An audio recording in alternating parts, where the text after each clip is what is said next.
Hello and welcome to American Pinball Tech Tips. I'm Dave Brennan, the Tech Service Manager for American Pinball. Today we're going to be looking at how to remove the back box from your pinball game.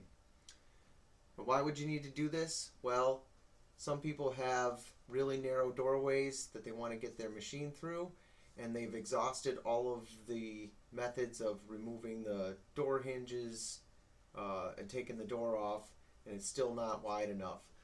Our back boxes are 28 3/4 inches or 73 millimeters wide, which is the same as a Williams Bally game of the 90s.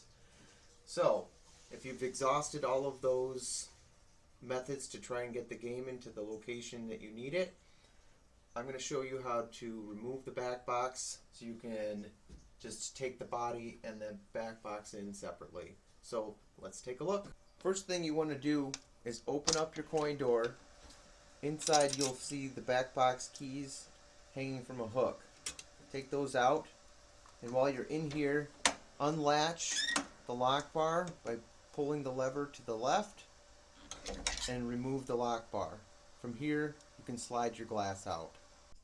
Once your playfield glass is removed, you'll need a 1/4 inch hex wrench to loosen the bolt inside on the left and right at the back of your playfield. Once this is loosened, it'll free the head from the cabinet. So it's the carriage bolt and then the receiver on the inside. So do this on the right and left side of your game. The next step is unlatching the lock in your back box. And then to remove your back glass, put your palm on the glass, push in and pull up, get your fingers underneath the lift channel and pivot the glass out. From here, set your glass off to the side so it doesn't get scratched. Now with your back glass removed, the next step is to remove the monitor. First thing you'll need to do is pull down on the connections, your power and your HDMI cord, to release it from the monitor. And then there's a bracket on the left and right side of the monitor.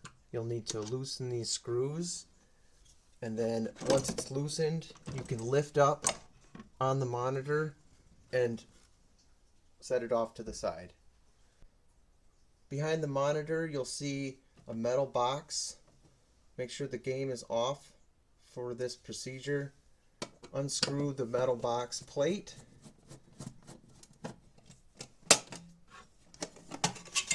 and remove the cover. Now that you've gained access to the circuit boards in the back of the back box, take pictures of all the connections so you know exactly where they go. These should have markings on them already, but if they don't, take a Sharpie and write on the connector where it goes, or take a piece of tape, wrap it around the wire, and you can write the name of the connection there. Take lots of pictures so you know how that goes back together. Now that your wires are free, you'll need to get at the wiring harness. So in this case, there's an LED board that's in the way. So what I'm going to do is I'm going to unplug this and I'm going to unscrew it from the back box to give myself some more room here. Inside you'll notice some strain relief and some nylon ties. What you're going to need to do is pivot this around the tie to release it.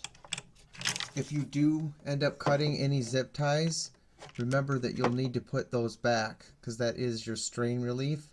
So when you move the back box up and down, you're not tugging on these connections. Now that the wires are free, you can carefully feed this down into the cabinet. Careful not to pull on any of the plugs. And drop it down all the way. Next you'll need to go to the back of the game and use the hex key that came with your game to unlock the roto latch Now that it's unlocked, remove the key and your back box is now free.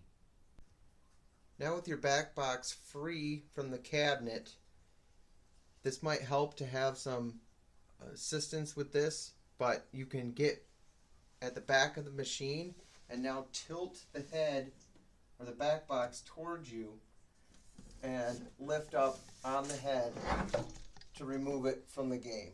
And that's how you remove a back box from an American Pinball game. One thing of note, when you go to put the back box back on, pivot it from the back and have somebody help you line up the hinges so you don't scratch your side rails. If you have any questions as you go along, there's the email and phone number at the bottom of the screen where you can always reach me. Hopefully you found this informative, and we'll catch you next time.